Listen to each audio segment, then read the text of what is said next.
The WNBA is officially in crisis mode. The moment Caitlin Clark went down, the league's ratings fell off a cliff, down a staggering 55%. This isn't a drop, this is a free fall.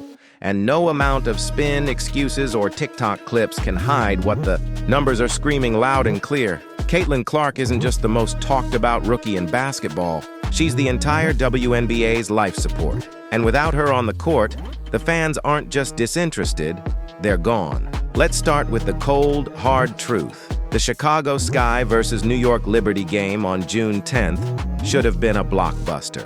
Two massive markets loaded with star power. Sabrina Ionescu, Breanna Stewart, Jonquel Jones, and yes, Angel Reese.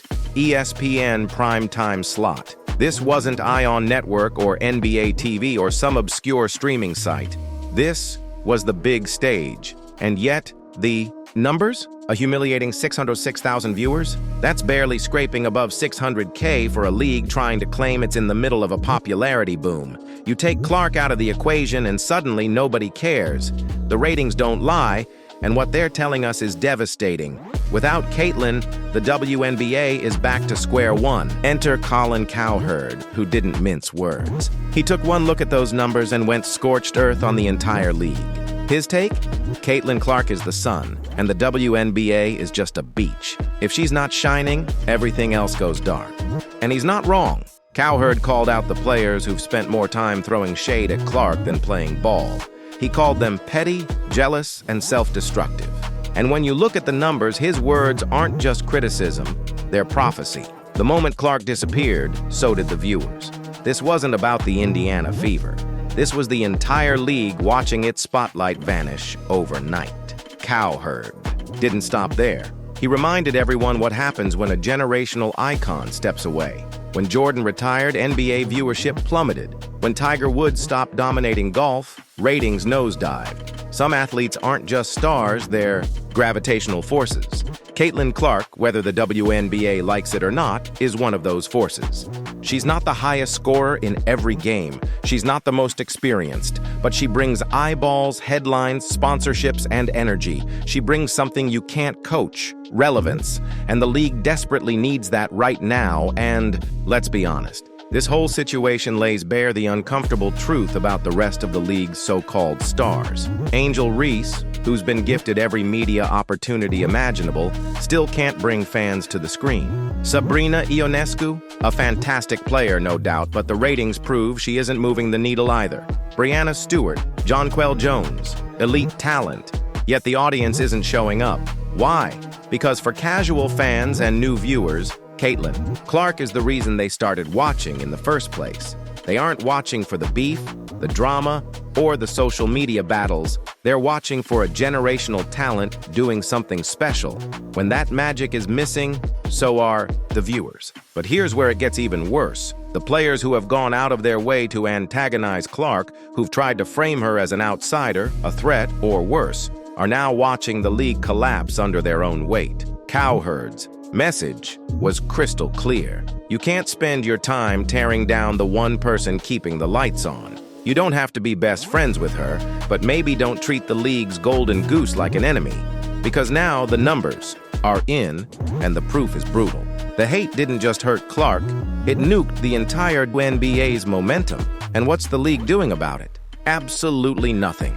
No action against players like DeJounte Carrington for reckless, borderline violent behavior. No statement about keeping the game clean. No leadership, no accountability, no direction. When fans turn on a WNBA game and see dirty fouls, aggressive antics, and obvious resentment toward the league's biggest draw, they tune right back out. Viewers want competition, not chaos. And when the league refuses to protect its rising stars, or worse, allows them to be targeted, it sends a message that's loud and clear. You're on your own. And if Caitlin Clark feels abandoned, you better believe her fans will abandon the league just as fast. This isn't about being soft. This isn't about protecting one player over the rest. It's about business. If the WNBA wants to grow, it needs to act like a professional league. You don't see the NBA letting players take cheap shots at LeBron without consequences. You don't see the NFL letting rivalries turn into fistfights without fines. But somehow, the WNBA thinks it can thrive, while its most marketable asset gets targeted nightly, and the commissioner says nothing. That silence is deafening, and it's killing the league. It's gone beyond basketball now. Every headline, every clip, every debate is no longer about who's winning or who's playing well. It's about who shoved who mocked who threw shade on Instagram. And the viewers, they're over it. This was supposed to be the season the WNBA turned the corner. Packed arenas, national buzz, viral highlights. For a few weeks, it felt like a movement. But the moment Clark left, the illusion cracked. The foundation wasn't built on the game. It was built on one player's presence. And without her, the cracks are showing everywhere. This is the uncomfortable reality. The WNBA has one shot at turning this around, and that shot is Caitlin Clark. She's not just a rookie. She's the engine, the hype, the headlines, the attention. It's all orbiting around her. And the second she steps off the court, everything collapses. The 55% ratings crash proves that in the most painful way possible.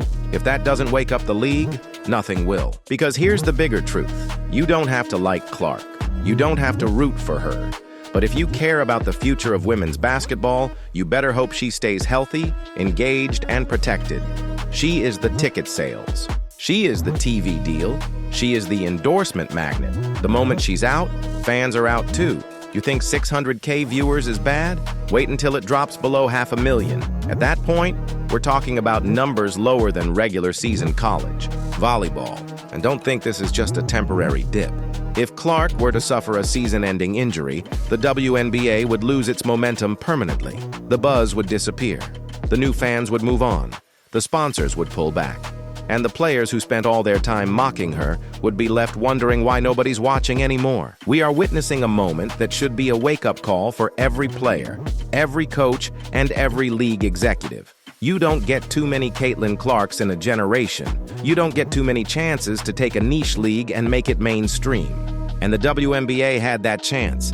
But instead of rallying around her, too many tried to tear her down. Now they're paying the price, and the receipts are showing in black and white. So here's the bottom line. This isn't just a ratings problem. It's a respect problem. It's a leadership problem. It's a relevance problem.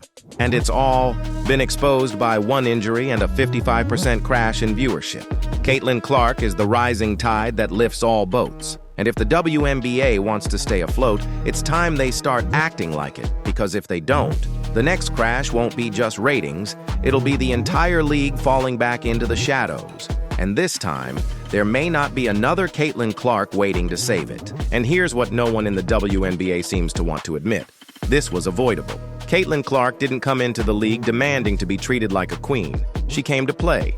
She showed up, kept her head down, competed, and gave fans exactly what they'd been begging for, a reason to care. But instead of celebrating her impact, too many players treated her like a threat. Instead of asking how they could ride the wave she created, they tried to drown her in drama. And now that the wave is gone, they're left flailing in still water, pretending not to know why the tide went out. The league had a golden opportunity to build something lasting.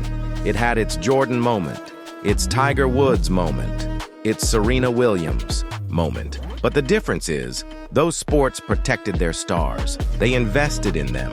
They let rivalries thrive, but never let bitterness rot the product from the inside. The WNBA has to decide right now.